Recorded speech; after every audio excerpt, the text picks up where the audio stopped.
सभी का स्वागत है आपके अपने YouTube channel physics with Vikas sir में। आज हम लोग एक कॉन्सेप्ट पर डिस्कस करने वाले हैं, वो है हमारे एम्पियर के परिपथी नियम के अनुप्रयोग। यहाँ पे अभी एक वर्ड आपने निकलते हुए देखा होगा जो हल्का हल्का रह गया, उसका नाम हम ले रहे थे गॉस। एक्चुअली जैसे आपने गॉस के नियम के अनुप्रयोग पढ़े थे, वैसे ही हमारे एम्पियर के नियम के अनुप्रयोग हैं। जिस तरह से गॉस की प्रमेय बंद सतह के लिए कार्य करती है, जिस प्रकार से गॉस का नियम एक बंद पृष्ठ के लिए कार्य करता है, उसी प्रकार से एम्पियर का परिपथी नियम भी हमारा बंद पृष्ठ के लिए कार्य करता है। जैसे गॉस के नियम के अनुप्रयोग हमने पढ़ के विभिन्न स्थितियों में विद्युत क्षेत्र की तीव्रता का मान निकाला था, वैसे ही हम एम्पियर के परिपथी नियमों का अध्ययन करके चुंबकीय क्षेत्र की तीव्रता या चुंबकीय क्षेत्र का मान हम ज्ञात करना सीखेंगे। सबसे पहली स्थिति है अनंत लंबाई के चालक तार के निकट चुंबकीय क्षेत्र।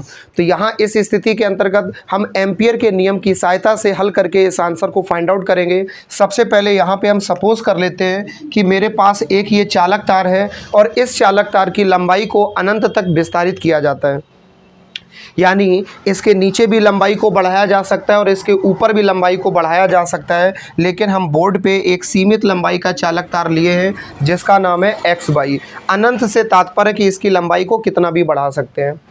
इस चालक तार के निकट किसी बिंदु पर हमें चुंबकीय क्षेत्र ज्ञात करना है। हमने मान लिया कि ये अनंत लंबाई का एक चालक तार है जिसके पास में एक बिंदु P है। इसी बिंदु P पर हमें चुंबकीय क्षेत्र का मान ज्ञात करना है। सबसे पहले हम मान लेते हैं कि इस तार में जो धारा प्रवाहित हो रही है, पूरे संपूर्ण तार में I एम्पियर की धारा प्रवाहित हो रही है और इस बिंदु P पर हमें चुंबकीय क्षेत्र का मान निकालना है। तो आपको एक बेसिक सी बात अभी क्लियर हो गई होगी कि एम्पियर का नियम एक बंद परिपथ के लिए, एक क्लोज सर्किट के लिए कार्य करता है। तो बिंदु P ये यहाँ ना होके कहीं भी हो सकता है इस तार के चारों ओर, तो एक ऐसा बंद पृष्ठ बनाएंगे जिससे पूरा मान कोई प्रभावित ना हो। तो यहाँ पे हम एक मूल बिंदु मान लेते हैं और एक बंद सतह की कल्पना करने के लिए एक हम वृत्ताकार पृष्ठ इसके चारों ओर बनाते हैं। देखो लाला, आपके पास प्रकार होगा, आपके पास पेंसिल होगी, आपके पास लोहा और लंगड़ सब कुछ होगा, तो उस हिसाब से आप इसको सुंदर तरीके से बना लेना, क्योंकि आप जानते हो कि हमारी कला बहुत अच्छी है, इसलिए इसका चरित्र चित्रण सही नहीं हो पाया। यहाँ से लेके यहाँ तक की दूरी को हम कितना मान लेते हैं लाला? R। इतनी बात क्लियर हो गई। अब इस बिंदु P की अगर हम बात करते हैं तो चुंबकीय क्षेत्र की दिशा कहाँ होगी? चुंबकीय क्षेत्र की दो ही दिशाएं संभव हैं। चुंबकीय क्षेत्र की, आप सही सुन पा रहे हो, चुंबकीय क्षेत्र की दो ही दिशाएं संभव हैं, या तो अंदर की ओर या बाहर की ओर। यानी कागज तल के लंबवत अंदर की ओर या बाहर की ओर दो ही डायरेक्शन पॉसिबल है। अब यहाँ पे ये वृत्तीय पथ कोई हमने इस प्रकार से दिखाया है, लेकिन होगा किस प्रकार से? इस प्रकार से। अब इसी श्रृंखला पे चुंबकीय क्षेत्र की दिशा और ये बिंदु P जो अल्पतम लंबाई वाला माना है, इनकी दिशा दोनों की लगातार बदलती रहेगी। ये बिंदु P अगर यहाँ ना होके यहाँ होता तो यहाँ से यहाँ आता तो हमारा जो चुंबकीय क्षेत्र की दिशा है वो भी बदल जाती। देखो ना, समय के साथ लगातार अगर ये घूमेगा कोई कण तो इस पर चुंबकीय क्षेत्र की दिशा और अल्पतम लंबाई हमेशा बदलती रहेगी, और कितनी भी बदले लेकिन दोनों की आपस में दिशाएं सदैव समान रहेंगी। यहाँ पे चुंबकीय क्षेत्र की दिशा को हम मान लेते हैं वेक्टर B और अल्पतम लंबाई को मान लेते हैं D वेक्टर L। अल्पतम लंबाई से तात्पर्य इस वृत्तीय पथ के मार्ग से है। बिंदु P पर हमने न्यूनतम माना जिसको हमने D वेक्टर L प्रदर्शित किया।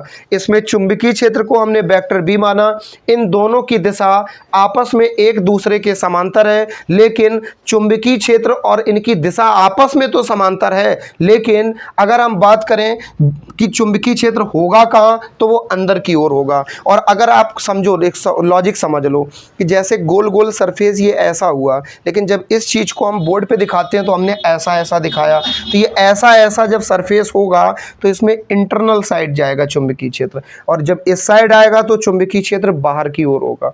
कुल मिला के इतना पॉइंट क्लियर हो गया होगा, यानी vector B dot D vector L। अब हम निकालने वाले यहाँ से कॉन्सेप्ट में इसकी भाषा को क्या लिख सकते हैं।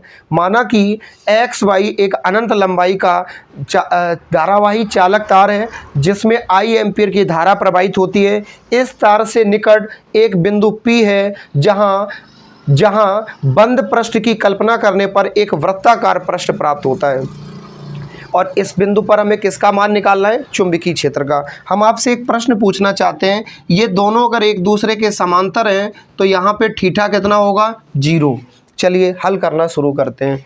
तो सबसे पहले यहाँ पे हम शर्त लगाने वाले हैं, लिखेंगे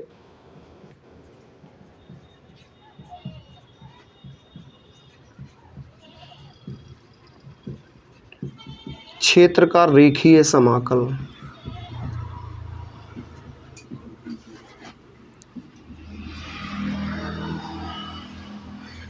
रेखीय समाकल या समाकलन एक ही बात है, तो उसका मान हम क्या लिख सकते हैं, integration close surface vector B dot D vector L, ये रही वैल्यू। बस इसको हमें हल करना है। इसको हल करके हम क्या लिख सकते हैं, आपको हमने इससे पहले के भी वीडियोस में इसी तरह की कॉन्सेप्ट में बताया है कि यहाँ पे एक सूत्र लगा सकते हैं जो आपने बचपन में पढ़ा होगा, vector A dot vector B बराबर ए बी कॉस थीटा। अब ये बचपन समझ लो चाहे 55 समझ लो, ये आपने फॉर्मूला फर्स्ट ईयर में मैथ में और फिजिक्स में दोनों में पढ़ा है, वेक्टर कॉन्सेप्ट में। Vector A dot vector B को हम अगर लिख सकते हैं ए बी कॉस थीटा, तो वैसे ही इसको तोड़ के लिख सकते हैं integration close surface B D L cos theta. इतनी बात क्लियर हुई। सिर्फ इसको तोड़ के ये लिखा, इसको हम साथ में लेके इसलिए चलेंगे क्योंकि इसी को हल करके ये लिख रहे हैं इधर, तो इसको इज्जत से लिखते रहो।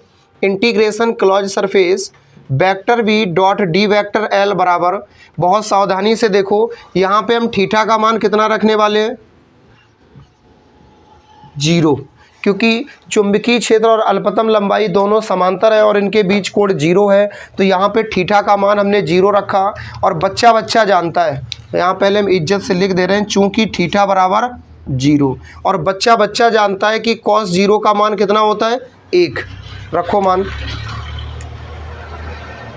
Integration close surface vector B dot D vector L equal integration close surface B D L cos 0 का मान कितना होगा, 1। लाला 1 का गुणा करोगे कोई फ़र्क नहीं पड़ेगा।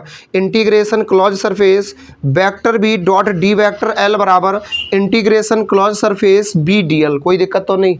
अब समझ लो बेटा, चुंबकीय क्षेत्र के सापेक्ष समाकलन कर रहे हैं, किसके सापेक्ष कर रहे हैं वो समझो।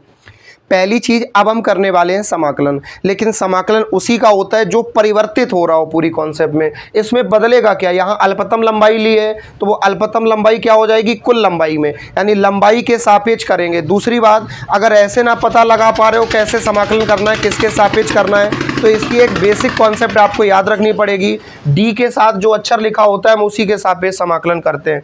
अगर एल लिखा है तो एल के सापेक्ष हो रहा है, अगर एक्स लिखा होता तो एक्स के सापेक्ष, अगर बाई लिखा होता तो बाई के सापेक्ष। तो जिसके सापेक्ष समाकलन करते हैं केवल उसी का समाकलन होता है, बाकी अचर पद का काम करते हैं उनका समाकलन नहीं होगा। यानी बी एक्स्ट्रा है तो बाहर आ जाएगा। अंदर क्या बचा, integration close surface D L. अब आपके मन में प्रश्न आया कि सर समाकलन हो गया क्या, ना, शर्त लगाई है कि बी अचर पद था बाहर आ गया। अब कर रहे हैं समाकलन, तो dx का समाकलन x, dy का y, dz का z, dA का a, यानी d के साथ जो अक्षर लिखा होगा उसका समाकलन वही हो जाता है, क्योंकि इनके साथ कोई डिजिट नहीं लिखा हुआ है मल्टीपल में, और जब कोई डिजिट नहीं तो कितना है, 1। इस 1 का समाकलन वही हो जाता है जो d के साथ लेटर लिखा होता है। Integration close surface vector V dot D vector L बराबर बी से बोलेंगे नहीं, और डी एल का इंटीग्रेशन हो जाएगा एल। एल है क्या, इस वृत्तीय पथ की कुल लंबाई। इस वृत्तीय पथ की कुल लंबाई कितनी हो जाएगी, बोलो बोलो, मुंह तो खोलो। जो बायो लिए भड़बड़ा जाते हैं, भड़बड़ाओ नहीं लाला। जो मैथ लिए वो ये पढ़े हैं तभी समझ पाए, तो आप भी ऐसे ही इसी चीज़ को ऐसे ही तरह ही समझ लो। तो integration close surface vector B dot D vector L बराबर बी से बोलेंगे नहीं, इनटू में क्या लिखा है, एल। एल का मतलब है इस वृत्तीय पथ की कुल लंबाई, और एक वृत्तीय पथ की कुल लंबाई को हम लिखेंगे 2 पाई आर, दैट्स ऑल। इसको मान लेंगे हम समीकरण नंबर 1। अब कहोगे सर इसको समीकरण क्यों माना, आप एक बात बताओ, हम पढ़ क्या रहे हैं, एम्पियर के परिपथीय नियम के अनुप्रयोग। जब हम अनुप्रयोग पढ़ रहे हैं तो हमें एम्पियर के नियम की सहायता से ही हल करना है। आपसे हम पूछना चाहते हैं, जब आप टमाटर आलू की सब्जी बनाते हो, नहीं आप नहीं बनाते हो या कहीं बनते देखी होगी, तो उस समय हमें प्रश्न का उत्तर दो कि टमाटर आलू में क्या बैगन डाले जाएंगे? जब टमाटर आलू बना रहे हैं तो टमाटर और आलू से ही बनेगी। जब हम खीर बना रहे हैं तो हमें चावल की, दूध की, पानी की ज़रूरत पड़ेगी, चीनी की ज़रूरत पड़ेगी, उसमें नमक तो नहीं डाल देंगे। यहाँ पे जब हम एम्पियर के नियम की सहायता से हल कर रहे हैं तो एम्पियर का नियम लगाएंगे, पड़ोसी का नियम तो लगाएंगे नहीं। तो एम्पियर का नियम के अनुसार यहाँ लिखेंगे एम्पियर के परिपथीय नियम से। एम्पियर का परिपथीय नियम क्या कहता है? वो कहता है चीक चीक के मालिक integration clause surface vector V dot D vector L बराबर म्यू नॉट इंटू आई। यानी आपने पढ़ा होगा, इस संबंध में कॉन्सेप्ट आपको हमने बताई थी कि किसी बंद पृष्ठ के लिए चुंबकीय क्षेत्र का रेखीय समाकल उस पृष्ठ द्वारा घिरी नेट धारा आई का म्यू नॉट गुना होता है। नेट धारा का मतलब है कुल धारा से। इसको हम मान लेंगे समीकरण नंबर 2। अब निहारो, हमें नहीं इस कॉन्सेप्ट को। ये इक्वेशन 1 है और ये इक्वेशन 2 है। इक्वेशन 1 और इक्वेशन 2 को जब ध्यान से और गहराई से देखोगे तो आपको एक बात दिखेगी, LHS is equal to LHS, then we can say that RHS is also equal to RHS। यानी हम कह सकते हैं समीकरण 1 और 2 को निहारने पर हमें पता चला LHS LHS के बराबर है तो RHS भी RHS के बराबर होगा। तो हम लिखेंगे समीकरण 1 व 2 में LHS बराबर LHS है तो RHS बराबर RHS होगा। तो LHS LHS है, छोड़ दो, RHS को RHS बराबर लिख दो, B इंटू 2 पाई R इक्वल में क्या हो जाएगा? Mu not I. इज्जत के साथ इसे हल करना है। बी का मान निकालना है चुंबकीय क्षेत्र का, 2 पाई आर, नॉट 2 भी है 4 पाई आर, तो 2 पाई आर को इधर भेज दो। बी बराबर mu naught upon 2 pi into I upon R. 2 pi को यहाँ लिख दिया और आर को यहाँ लिख दिया, यहाँ गुणा में तो इधर भाग में आ गया। म्यू नॉट इंटू आई, बीच में इंटू का सिंबल है। आप समझ चुके होगे बेटा, आंसर आ चुका है। बी का मतलब चुंबकीय क्षेत्र है, कहाँ पे? चालक तार से r मीटर की दूरी पर जो बिंदु P है। म्यू नॉट का मतलब है निर्वात की चुंबकशीलता, जिसके मान को हम लिख सकते हैं 4 पाई इंटू 10⁻⁷ न्यूटन प्रति एम्पियर स्क्वायर। यहाँ पे 2 पाई को अलग अलग चाहो तो कैलकुलेट कर लो। 2 से मतलब 2 है यानी 2, और पाई का मतलब 22/7 या 3.14। आई का मतलब है चालक तार में प्रवाहित होने वाली धारा, और आर का मतलब है कि चालक तार से उस बिंदु तक की दूरी जहां चुंबकीय क्षेत्र ज्ञात करना है। उम्मीद करते हैं कॉन्सेप्ट क्लियर हो गई होगी। 3 नंबर की कॉन्सेप्ट है, इज्जत से इसको तैयार कर लीजिएगा। मिलेंगे एक ब्रेक के बाद। चैनल को सब्सक्राइब करना और अपने मित्रों को चैनल के बारे में बताना ना भूलें। Good luck.